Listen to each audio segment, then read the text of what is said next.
All right, today we're diving into the story of a battle that really wasn't won on the field at all. It was bought, planned, and executed more like a corporate takeover. This is the incredible story of how a private company laid the groundwork for 2 centuries of colonial rule in India. So, picture this. It's June 23rd, 1757. You have the British East India Company, a trading corporation, facing an army from the Nawab of Bengal, one of the wealthiest places on earth. And the numbers are just staggering. We're talking 3,000 against 50,000. On paper, this should have been an absolute massacre. So how did they do it? Well, the secret is, this wasn't really a conventional war. The outcome was pretty much locked in before anyone even fired a shot. It was all part of a brilliant and ruthless conspiracy. Okay, let's get into how this all went down. To really wrap our heads around what happened at Plassey, you first have to appreciate just how insane the odds were. The imbalance of power here is almost hard to believe. I mean, just look at this. On one side, you have Robert Clive with a small, well-drilled force. On the other, the Nawab's massive army, complete with cavalry, war elephants, you name it. A straight-up fight? There's no way the British should have walked away from that. So if it wasn't brute force, what was it? Well, the victory wasn't forged with cannons or muskets. It was hatched in secret meetings, built on a web of intrigue that took advantage of some serious drama inside the Nawab's own court. Think of it like a hostile takeover. You had the target, the young Nawab, who wasn't very popular. You had the architect, Robert Clive, who saw a huge opportunity. But the key players, the ones who made it all possible, were on the inside. You have Mir Jafar, the Nawab's top general, who felt he was being disrespected, and the Jagat Seth bankers, who were terrified the Nawab was going to come for their massive fortune. And this wasn't some big secret either.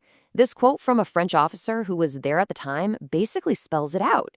He's saying, look, this whole thing wasn't really a foreign invasion. It was an internal coup, financed and pushed by Bengal's own powerful elites who just wanted a change in management.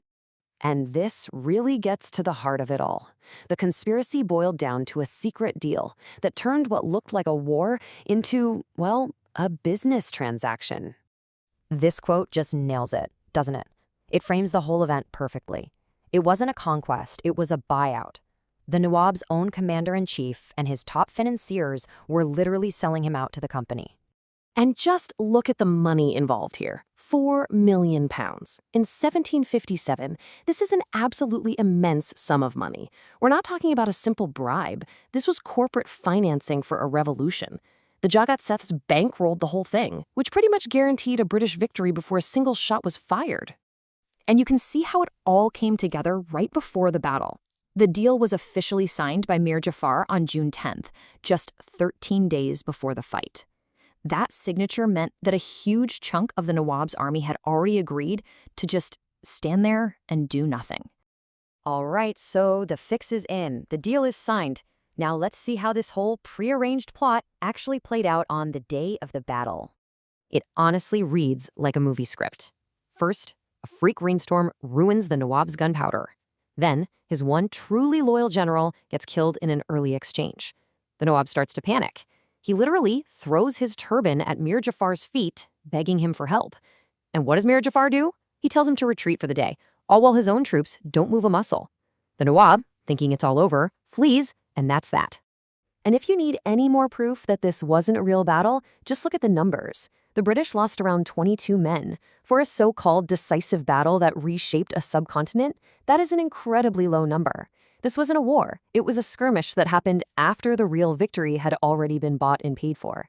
So, with the Nawab defeated and later executed, Mir Jafar gets put on the throne as the new puppet ruler. And now it's collection time for the East India Company.